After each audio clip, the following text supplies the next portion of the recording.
महाराज परीक्षित अपने तहखाने में रखे हुए एक ताज को देखे। बहुत सुंदर, बहुत बेशकीमती ताज था। उनके पूर्वजों के द्वारा वह जीत करके लाया हुआ ताज रहा। उसको निकाले और अपने मस्तक पर बांधे चल दिए। जाते हैं, सामने देखते हैं, जंगल की यात्रा कर रहे हैं। रास्ते में देख रहे हैं एक काला कलूटा आदमी है, नंग धड़ंग है, जीभ लपलपा रहा है और पैर से एक गैया को मार रहा है। एक पैर पर खड़ा एक वृषभ उसको डंडे से पीट रहा है और वह भय के मारे मल और मूत्र का त्याग कर रहे हैं। जैसे ही राजा परीक्षित देखते हैं, उन्होंने धनुष पर बाण चढ़ाकर डांटते हुए कहा, मेरे राज्य में ऐसा पतित कौन हो गया जो मेरे राज्य में रहने वाले जीवों पर इस तरह से अतिक्रमण करे। उन्होंने कहा, ये बताओ आप कौन हो? कांपने लगा, महाराज मैं कलयुग हूं, इस समय मेरा समय आ गया है। उस गैया से उन्होंने पूछा, तुम कौन हो? हे देवी, तुम्हारा रखवाला कहाँ है? तुम अकेले क्यों घूम रही हो?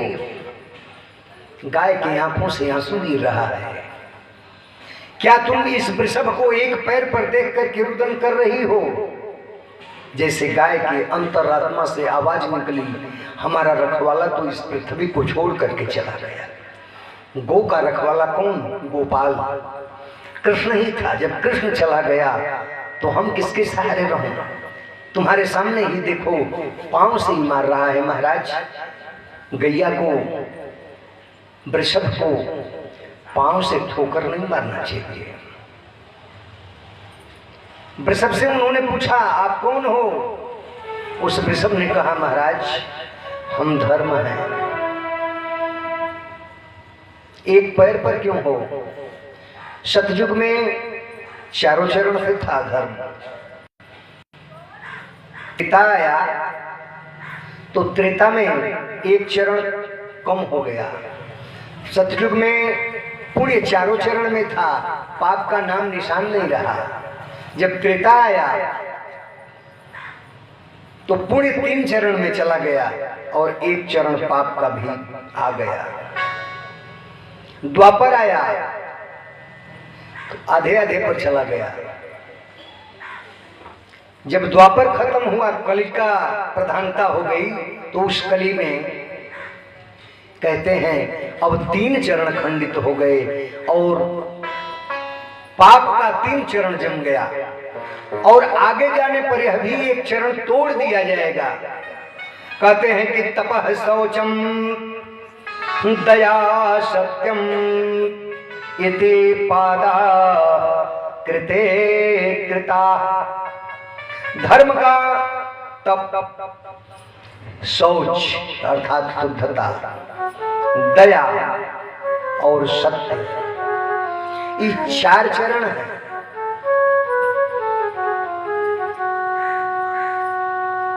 परीक्षित ने कहा, हम तुम्हारा का सहयोग करें, हम ऐसी व्यवस्था करेंगे आपका कष्ट दूर हो जाए। उन्होंने कहा, हम यही उम्मीद लेकर के तेरे राज्य में प्रवेश किए, लेकिन यह काला कलूटा मानव हमें सताने लगा। कलयुग को मारने के लिए दौड़े, जब दौड़ाए तो कलयुग हाथ जोड़कर खड़ा हो गया। महाराज, अब हमारा युग है, हमारा समय आ गया है, तो हमें भी रहने के लिए कहीं स्थान दे दो, स्थान दो। राजा परीक्षित ने कहा, ठीक है, हम तुम्हें 4 स्थान देंगे। उन 4 स्थान को छोड़ करके कहीं अन्यत्र नहीं रहना है तुमको। वो कहा, ठीक है, दे दीजिए।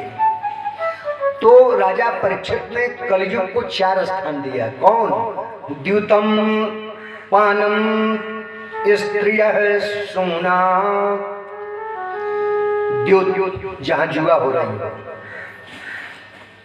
पानम अर्थात मधुशाला, जहां मदिरा पान हो रहा हो। स्त्री सुना हिंसा की बात, कहते हैं यत्रा धर्मश्चतुर्विधा, ये 4 स्थान तुमको दिया जा रहा है, जहां वेश्यागमन हो रहा हो, जहां मदिरा पान हो रहा हो, जहां जुआ हो रही हो, जहां हिंसा हो रही हो, वहां तुम्हारा ये 4 स्थान रहेगा। कहते हैं धर्म के 4 पैर तप, शौच, सत्य और दया, ये 4 पैर हैं। अब कलयुग के आने पर 4 पैरों पर आघात, 3 तो पहले में टूट गए, 1 पर आघात हो रहा है, मार करके तोड़ना चाहता है। ये 4 स्थान जो परीक्षित दे रहे हैं, द्यूत जो है जुआ, वहां सत्य खत्म हो जाता है, सब झूठे झूठा पहुंच जाते हैं। कोई कहेगा मेरा दाव लगा, कोई कहेगा मेरा दाव लगा, पड़ा किसी का हो, लेकिन जो बहुत तेज बोल गया दाव उसी का हो जाएगा, चाहे झूठे। कहते हैं वहां सत्य नहीं रह जाता। मदिरापान मद बढ़ा देता है। कहते हैं स्त्री प्रसंग काम को बढ़ा देता है, और हिंसा बैर को बढ़ाता है। अर्थात झूठ बोलने वाले पर कलयुग का प्रभाव, मदिरापान करने वाले पर मद के रूप में कलयुग का प्रभाव, स्त्री प्रसंग करने वाले पर काम के रूप में कलयुग का प्रभाव, हिंसा करने वाले पर बैर के रूप में कलयुग का प्रभाव। उसने कहा महाराज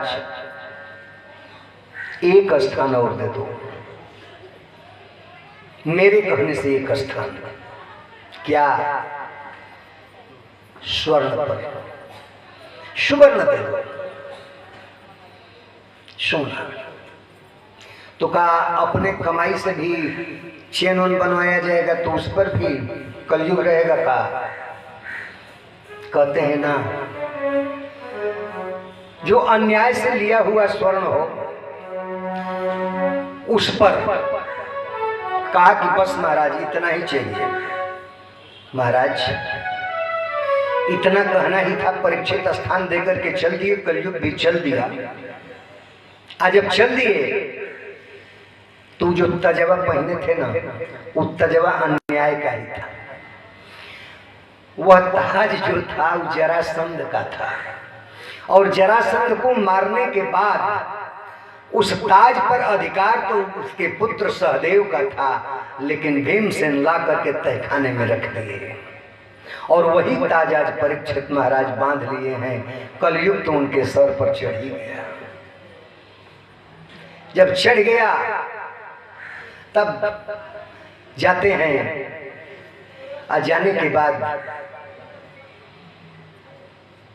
प्यास सताती है।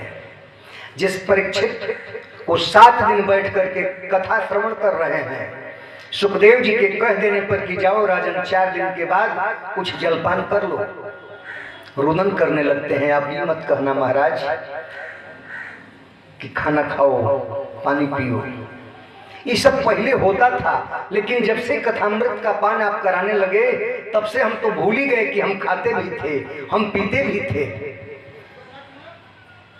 अब आप ही मत याद दिलाइएगा, जब आप कह दिए तब हमें समझ में आया कि हम खाते भी थे, नहीं तो ये तो भूल गया था हमें। वही परीक्षित जंगल में गए हैं और उनको प्यास लग गई, चमन ऋषि के आश्रम में पहुंच जाते हैं और जाकर के तपस्या में बैठे हुए ऋषिवर से उन्होंने याचना किया पानी का। वो तो समाधिस्थ हैं, नहीं सुने। कलयुग चढ़ गया है सर पर, उनके मन में आया कि ढोंग किया है। उन्होंने मरे हुए सर्प को ला करके पूरे आश्रम को ढूंढ लिए, कहीं जल नहीं मिला, आश्रम में घूम लिए। आज जब आश्रम में घूमे तब उठा करके सांप ले आए, ले आकर के डाल दिए गले में। उनका नाम कहीं कहीं विभंडव आया। उन्हीं का पुत्र श्रृंगी बाहर खेल रहा था। उनका साथी छोटे छोटे बालक कहे कि अरे श्रृंगी, तुम्हारे पिता विभंडव के गले में तो सर्प पड़ा हुआ है, मरा हुआ सर्प। कौन डाला, कैसे डाला? छोटा सा बालक श्रृंगी जाता है, देखता है, रुदन करने लगता है, मेरे पिता के गले में मरा हुआ सांप। तो तेजवान का पुत्र तेजवान ही होता है, हाथ पर जल लिए और जल लेकर के अभिमंत्रित करके श्रृंगी ने यह कहा, जो मेरे पिता के गले में मरा हुआ सर्प डाल दिया, आज के 7वें दिन सर्पों का राजा तक्षक उसको डस देगा। और जाकर के रुदन करते हुए निकाल करके सांप बाहर करते हैं। रुदन को सुन करके विभंडव ऋषि का ध्यान टूटा। क्यों रो रहे हो? बताए सब घटना। विभंडव ऋषि देखते हैं ध्यान में, तो परीक्षित आए थे, तुमने कुछ कहा तो नहीं, हमने श्राप दे दिया, आज के 7वें दिन तक्षक डसेगा। उन्होंने कहा ये तो बड़ा अनर्थ कर दिया बेटा तुमने। अरे जिसके साम्राज्य में हम निष्कंटक बैठ करके समाधिस्थ रहते थे, समाधि में रहते थे, जो राजा हम लोगों का इतना लालन पालन करता था, अपने पुत्र का भी उतना लालन पालन ध्यान नहीं जो देता, राजा हम लोगों का करता था, उस राजा को तुमने श्राप दे दिया। अब उसका मोक्ष कैसे हो? 7वें दिन तो तुम्हारा श्राप खाली जाएगा नहीं, काट ही लेगा आकर के उसको सर। उद्धार के विषय में वो सोचने लगे क्या किया जाएगा। प्रमाण मिलता है, खबर दिलवाए राजा को, कहीं प्रमाण मिलता है स्वयं गए। जब वो सुनते हैं, आज इधर परीक्षित राजा जब घर पर पहुंचे तो जैसे ही ताज उतार करके रखे तो उन्हें याद आ गया, अरे हमने तो ऋषि का बहुत बड़ा अपमान कर दिया। भगवान के सामने खड़े होकर के जैसे वो दंड मांगने लगे, हमें दंड दो, हम ब्राह्मण का अपमान किए हैं। और तब तक तो दरवाजे पर दस्तक हो ही गई। द्वारपाल जाकर के कह ही दिया, विभंडव ऋषि आए हैं, श्रृंगी के पिता आए हैं, मिलना चाहते हैं। दौड़े दौड़े आते हैं, श्राप देने के लिए आया है ऋषिवर, हम उसका बहुत बड़ा अपमान किए।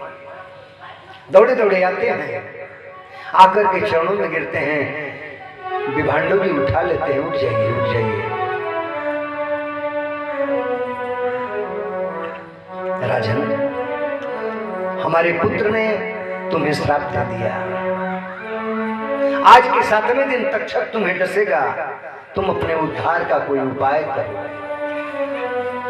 राजा परीक्षित जरा भी नाराज नहीं हुए, कहे कि हम इसके पात्र ही थे, अगर वो श्राप नहीं दिए होते तो महाराज हम आए ही होते आपसे श्राप लेने के लिए, हमसे बहुत बड़ी भूल हुई है। अरे जिसके साम्राज्य में आप जैसा ऋषि है, जिसके बल पर हमारा साम्राज्य चल रहा था, हमने उसी का अपमान किया। विभंडव को का उपनाम समिक भी था, आप जैसे ऋषियों के ही रहते हमारा साम्राज्य है, बहुत हम प्रसन्न हैं, हमें दंड मिले, हम तो ये तलवार दे रहे हैं महाराज, इस तलवार से आप ही हमें दंडित करते हैं। ये तो अभी छोटा श्राप हमें लगा है, अभी 7 दिन का जीवन हमारा शेष है, हम तो इतना बड़ा पाप किए हैं कि हमें तुरंत दंड मिल जाना चाहिए। समिक ऋषि रोने लगे, राजन हमसे जो कुछ बन सके वह बताना, हमारे बस का नहीं है कि तुम्हारा उद्धार कर दें, उपाय पूछो। उसी उपाय को करने में अनशन करके गंगा के तट पर गए, चारों तरफ ऐलान हो गया, आज के 7वें दिन परीक्षित को तक्षक काटेगा।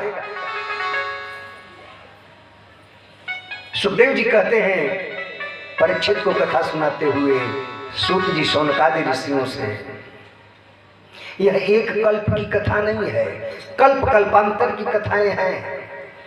हर 28वें द्वापर में, द्वापर का चतुर्थांश जब आता है तो हर 28वें द्वापर में भगवान कृष्ण का अवतार हुआ करता है। कहते हैं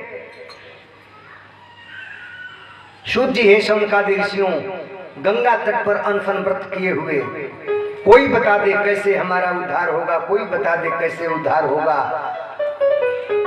सभी ऋषि महर्षि आए, ब्राह्मण के श्राप से उद्धार कैसे हो, कैसे हो, कैसे हो। तब सुखदेव जी आए और वही सुखदेव जी उनको सप्ताह पारायण विधि से कथा श्रवण करा करके उनका उद्धार किए। बोल दो भागवत भगवान की। कथा का विस्तार करते हुए सूत जी शौनकादि ऋषियों से मनवंतरों का भेद, कल्प का भेद, सृष्टि का विभाजन,